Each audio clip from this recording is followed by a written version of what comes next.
Graça e paz, irmãos. Aqui quem vos fala é o pastor Luiz Antônio Ribeiro.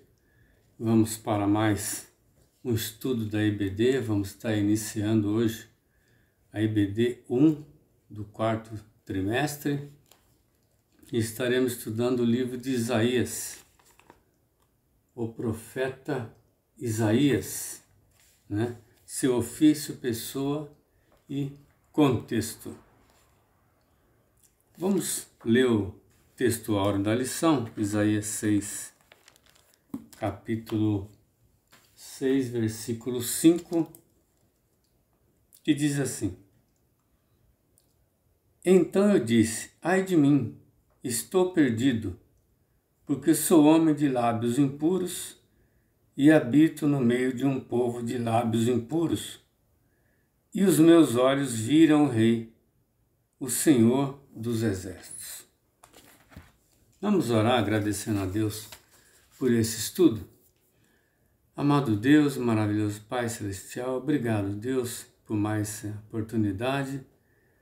Dessa vez, ó Pai, iniciando o livro de Isaías, um grande profeta, Senhor, que Tu, ó Deus, nos dê, através do Teu Santo Espírito, a sabedoria, Deus, e o entendimento a respeito dessa profecia, para que nós possamos entender melhor o contexto da salvação e valorizar mais, ó Pai, o Teu grande sacrifício através de Cristo Jesus em nossas vidas.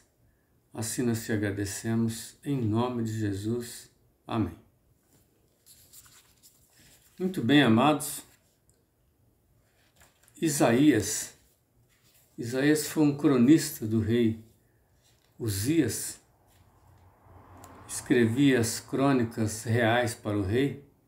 Isso já mostra que era um homem assim, bastante preparado, um homem bem culto. E ele vai falar de uma profecia praticamente conhecida, como o próprio autor coloca aqui na capa, o Evangelho do Antigo Testamento. Do capítulo 1 ao 39, o assunto se refere à Babilônia.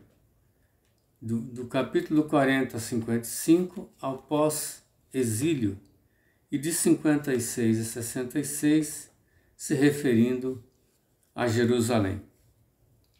Muito bem. O ofício profético.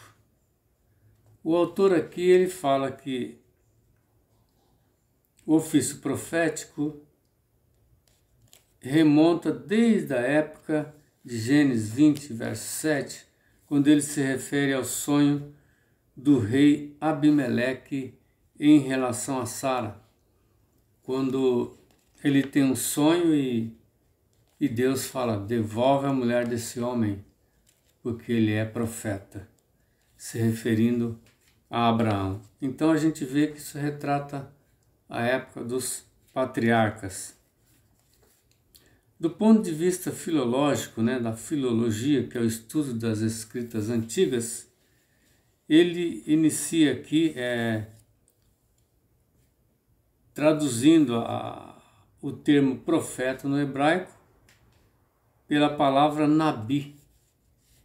Inicialmente nabi, e depois isso se desenvolve e na Septuaginta, no grego, vai então chamar de profetes, profetes. Então, etimologicamente, hoje nós podemos dizer que a palavra vem da raiz do grego de profetes, ou profeta, Então, a expressão mais próxima do significado de Nabi, ele traz aqui em Deuteronômio 18, que diz assim: Levantarei no meio de seus irmãos um profeta semelhante a ti, e lhe porei na boca as minhas palavras, e ele lhes falará tudo o que eu lhe ordenar. Então o profeta assume então a postura de um instrumento de Deus, aquele que vai ser, como diz o autor, a boca de Deus no meio do povo. O autor ele menciona também e destaca, que o vocacionado é aquele que vai dizer aquilo que o povo quer. Então, o falso profeta é aquele que diz o que o povo quer ouvir. O profeta não. O profeta vai dizer aquilo que Deus quer que o povo ouça. E assim é a profecia de Isaías, né? Ele não fala de si mesmo, mas fala da parte de Deus. O profeta veterotestamentário foi vocacionado por Deus para falar ao povo, né? Ele era o portador da palavra de Deus. Assim como hoje o pastor também é o portador da palavra de Deus. Nós também, assim como os profetas, temos aquele hábito de iniciar uma mensagem dizendo: assim diz o Senhor.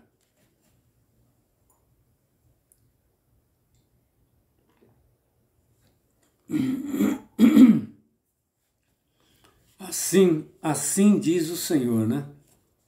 E não aquilo que nós queremos dizer ou aquilo que nós pensamos. Mas assim diz o Senhor.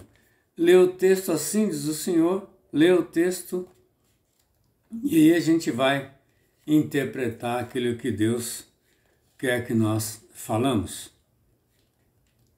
Esse é o profeta veterotestamentário e é também os pastores dos dias atuais. A pessoa do profeta Isaías. Isaías, então, ele atua no período de 740, né, que é o ano do falecimento do rei Uzias, como diz aqui o texto, né, capítulo 1. Visão que Isaías, filho de Amós, teve a respeito de Judá e Jerusalém nos dias de Uzias, Jotão, Acás e Ezequias, rei de Judá. Então a gente vê que Isaías ele cobriu esse período desses profetas, né? Como ele diz aqui, ó, ele vai citar Uzias, né? Depois Jotão, Acás e Ezequias. Então todo esse período aí cobre aproximadamente 40 anos de profecia. Seu nome no hebraico é Yeshaia, traduzido para Iavé salva ou Iavé é salvação. Então o nome do profeta Isaías expressa com muita propriedade o sentido da mensagem do seu livro, porque é um livro que fala da ação salvífica de Deus, né? Em todo o contexto, Isaías, ele fala da salvação. Impressionante. Nenhum profeta falou tanto de Jesus como Isaías, né? Já vista o capítulo 53, onde ele faz uma descrição para e passo assim sobre a vida de Jesus. Tudo para demonstrar a misericórdia de Deus, né?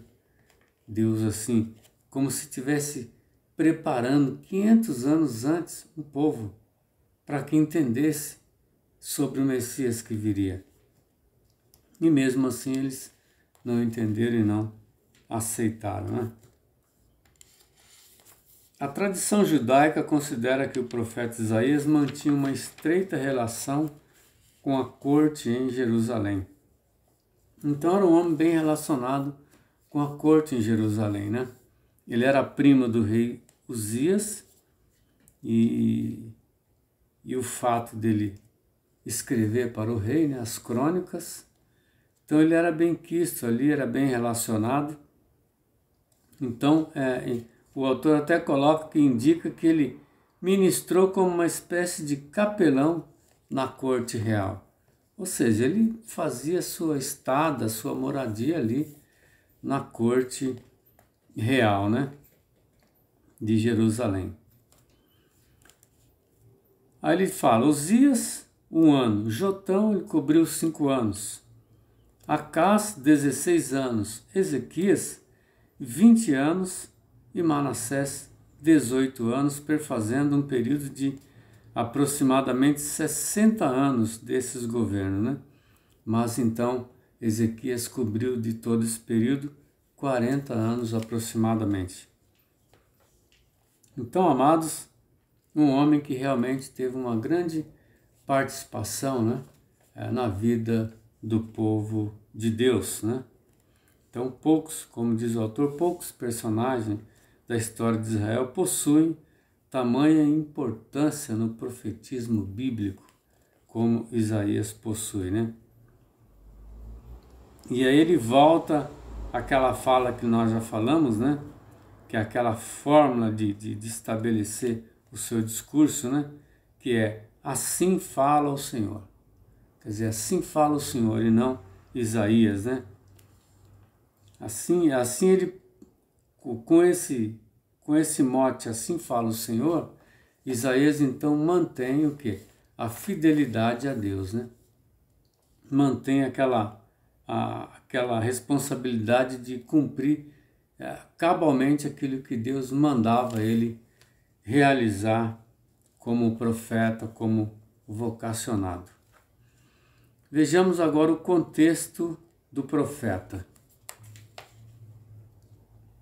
Contexto histórico é o século 17 a.C., período em que os grandes monarcas assírios, né, Tiglat-Pileser III, Salmaneser IV, Sargão e Senaqueribe, lançaram a tarefa de universalizar o Império Assírio, né? Momento, então, que eles queriam que a Síria dominasse todo o mundo, né? Então, com isso, o profeta acompanhou também a queda de Jerusalém, né? E os fatos relacionados à queda do Reino do Norte em 722. E o autor também destaca algo interessante que tem muito a ver com os nossos dias também. Em relação, por conta dessa expansão política e econômica, ocorreu uma grande desigualdade também no Reino do Sul. Ou seja, houve um distanciamento muito grande, né, da classe rica com a classe pobre. E aí veio então aquela distribuição grotesca de renda. Até parece que nós estamos falando nos nossos dias, né? E Deus não se agradou disso, né? E Isaías ele se posiciona em relação a isso, né? Quando Isaías 3,15 diz o Senhor dos Exércitos, que desejais vós que esmagais o meu povo e moeis o rosto do pobre? Então, naquele período, né, um período de desigualdade social ferrenha, o povo estava sofrendo muito, né? E a gente, quando fala que o contexto é parecido, é mesmo, né? As coisas vão subindo, os impostos subiam, né? E aí recaía com peso muito forte na costa daquele que é mais fraco financeiramente, né? Que é a classe mais pobre, né? E Deus ele não se alegra disso, como não está se alegrando no momento que nós estamos vivendo também. E a ameaça síria crescia, né, a cada momento, né? Uzias e Jotão escaparam de suas investidas bélicas com Acás, né, terceiro rei do período profético de Isaías. Já foi diferente, mas ele estava preocupado com os edomitas, filisteus e de confiar no Senhor, como Isaías exortara. Ele pediu ajuda ao rei assírio Tiglat-Pileser. Quer dizer, a situação estava ruim, você vai e pede socorro para o ímpio, a situação vai piorar mais. E hoje também não é diferente. A situação está ruim. O que nós temos que fazer? Buscar em Deus. Buscar em Deus, que é generoso, bom, compassivo e que a sua misericórdia dura para sempre. Se nós buscarmos recursos através de uma pessoa ímpia, né? Ah, estou com um problema, eu vou no banco e fazer um empréstimo que ele resolve, eu vou afundar mais ainda, né? Então nós temos que primeiro buscar o quê? No Senhor, que aí vem toda uma estratégia fiel, né? Toda uma direção correta daquilo que nós devemos estabelecer como um projeto para a nossa vida, para a nossa cidade, para a nossa nação, para a nossa empresa e assim por diante. E aí o autor destaca, diante desse quadro, a mensagem do profeta assume a característica de oráculos de julgamento, que são anúncios de juízo de Deus contra o indivíduo ou contra o povo. O anúncio do julgamento comporta dois aspectos. Deus vai intervir e sua intervenção terá uma série de consequências, né? Esse gênero de oráculo é muito comum em Isaías 8, 5 a 8, né? E 29, 13 a 14 e Isaías 30, 8 a 14. Sendo próprio do profetismo do século 18 antes de Cristo.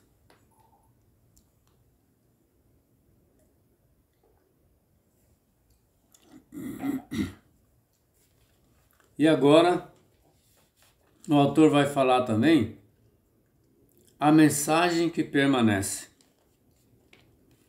A mensagem encontrada no profeta Isaías aborda questões que são vividas em nosso cotidiano, lembrando-nos que é sempre bom considerar as orientações da palavra de Deus. Entre essas questões, destacamos a necessidade diária de conhecermos o nosso estado de total dependência do Senhor, como assim fez o profeta Isaías, né? Vamos reler o texto? Isaías 6,5, né? Então eu disse, ai de mim, estou perdido, porque sou homem de lábios impuros e habito no meio de um povo de lábios impuros. E os meus olhos viram o Rei, o Senhor dos Exércitos. Então Isaías ele mostra o quê? Ele mostra a sua pequenez, a sua insignificância diante de Deus. E nós também temos que ser assim, irmãos. Diante de Deus nós temos que nos prostrar com pequenez mesmo, com simplicidade, com humildade diante do nosso Deus, né? E nós devemos realmente ficar atento nessa questão de buscar auxílio sempre no Senhor, para não incorrer no erro, né? Por exemplo, como já foi citado aqui, o erro da desigualdade social, né? Tiago, por exemplo, 1,27, ele diz, né? Que é a verdadeira religião, né? A religião pura e imaculada, né? Quando ele diz, visitar os órfãos e as viúvas nas suas necessidades e não se deixar contaminar pelo mundo. Então está aí, né? Uma exortação, né, que coube no passado e que cabe na nossa vida hoje e que vai ser para sempre, porque a palavra de Deus ela é eterna, né? E essa questão de desigualdade, né, da má distribuição de renda, isso vem sendo um câncer na sociedade. A gente pode fazer uma análise aí política que, digamos que 20 anos atrás era um jargão dos políticos. A promessa de trazer distribuição de renda, né? E através dessa promessa, muitos ganharam eleições e também não fizeram nada para que estabelecesse uma distribuição de renda igualitária, né? E hoje nós continuamos novamente no mesmo contexto em que o profeta Isaías teve que puxar a orelha do seu povo. Por quê? Quem tinha muito estava preocupado consigo, né? E quem não tinha nada estava sofrendo. E agora a gente vê aqui o autor, né, deixando exortação para a gente, né? Quando ele diz: escolhamos ouvir a voz de Deus e tomar as decisões certas, deixando de buscar auxílio onde não podemos encontrar ou onde o preço dessa ajuda seja alto demais, como fez o rei Acás. Mas que busquemos incessantemente a presença do Senhor e a sua palavra, na convicção de que Ele tem o melhor para nós. Então, irmãos, está aí, né? Nós temos que entender que a nossa maior necessidade sempre vai ser Deus. A nossa maior necessidade sempre vai ser Deus. E é assim que nós devemos nos comportar. Vamos orar, agradecendo a Deus pelo início, né, dessa lição, uma lição maravilhosa sobre o profeta Isaías, né?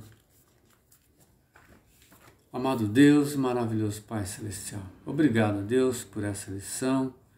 Ó Pai, que nós possamos estudar mais, ó Pai, desenvolvê-la melhor, ó Deus, para os nossos dias, desenvolvê-la no sentido de colocar em prática, Senhor, as inúmeras exortações que nós vamos deparar com a lição de profeta Isaías, uma lição, ó Deus, tão atual, Senhor, com um contexto, ó Deus, tão parecido com o que nós estamos vivendo hoje. Que, ó Deus, Tu tenha misericórdia de nós e que nós possamos entendê-lo, ó Pai, e na medida que formos entendendo, ó Deus, a Tua palavra, que nós possamos, ó Deus, aplicar aos nossos corações. Que seja assim, Senhor, e que nós possamos crescer mais e mais através dessa profecia. Assim eu te agradeço no nome santo e precioso de Jesus. Amém.